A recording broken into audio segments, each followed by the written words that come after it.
There are two kinds of enduring mystery in the Star Wars franchise.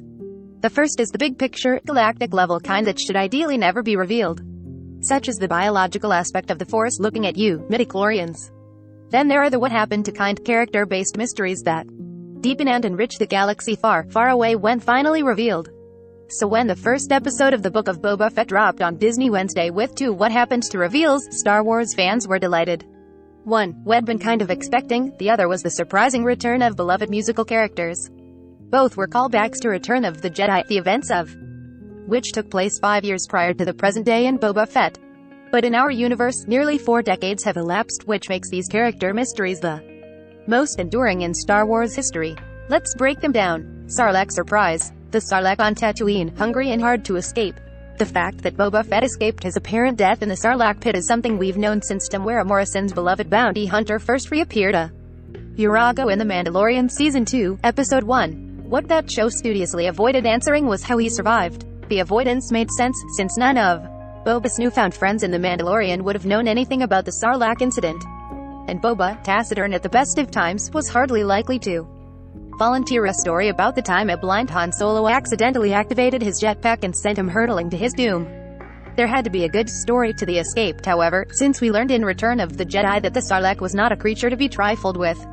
Effectively a 100-meter-tall Venus flytrap nestled in the sands of Tatooine, the Sarlacc was said to digest its victims slowly over 1,000 years, a new definition of pine and suffering, as the ever-helpful 3PO put it. If it were at all easy to flee, if anyone had ever done it before Boba, why would Jabba the Hutt go to the trouble of dropping his enemies there in the first place?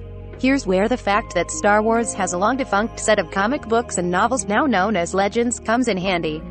In those no longer canon tales, Fett escaped the Sarlacc by means of his unique tools, a flamethrower in his wrist gauntlet and the very jetpack that betrayed him in the first place.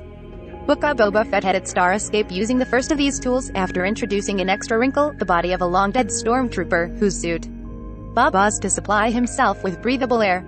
After burning his way through the guts of the Sarlacc, however, Boba appears to have simply clawed his way up through many meters of sand to the surface, rather than using the jetpack, which makes sense for the story in multiple ways. He was covered in digestive juices, after all, not all his equipment was going to be in working order. Requiring such superhuman sand-digging effort also establishes the character's grit. A jetpack escape would feel unearned, and wouldn't explain why those pesky Jawas were able to strip his armor from his catatonic body, leaving him a sunburned wreck to be picked up by Tusken Raiders.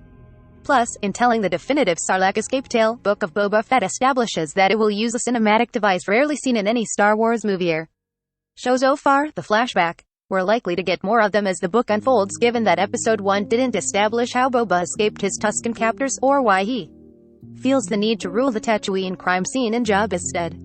This too is classic Star Wars. The answer to a character mystery should lead us to new character mysteries. Tatooine Supergroup. The original Star Wars trilogy provided two Tatooine-based pop sensations.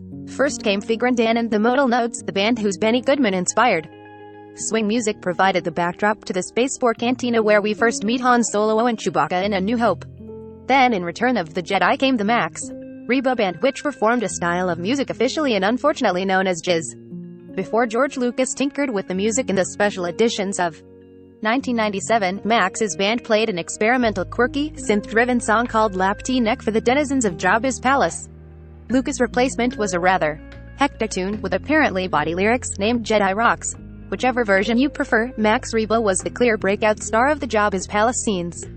An adorable blue elephantine creature who hammered away on a primitive form of keyboard, Max stole the show from his lead singer, the stick-legged Cy Snoodles.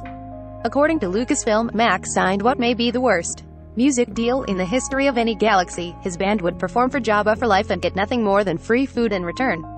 But once Jabba was killed on that sail barge, what was next for Max Reba's band? The Book of Boba Fett offers something of an answer. Max is seen playing at another cantina in Jabba's former empire. Cy Snoodles and the rest of the band are nowhere to be seen. But who's that performing next to Max? A Bith musician who may very well be a member of the Modal Nodes, perhaps even band leader Figrin Dan himself. If so, he seems to have branched out from his traditional horn to some kind of space mandolin. The Modal Node connection is made clear by the fact that they appear to be performing a smooth acoustic version of the classic New Hope cantina music, featuring an astromech droid on drums. Thankfully, it seems we're long past the days when droids were routinely banned from Tatooine cantinas. Could this be an indication that Tatooine's two most famous musicians have united to form a new supergroup? How acrimonious was the breakup of their former bands? Did Sy Snootles go solo? Are they working on new material, or merely reworking the old Cantina classics? This too is the strength of Star Wars. Even the unexpected reappearance of background characters leads us to intriguing new mysteries. Here's hoping Book of Boba Fett answers them in later episodes.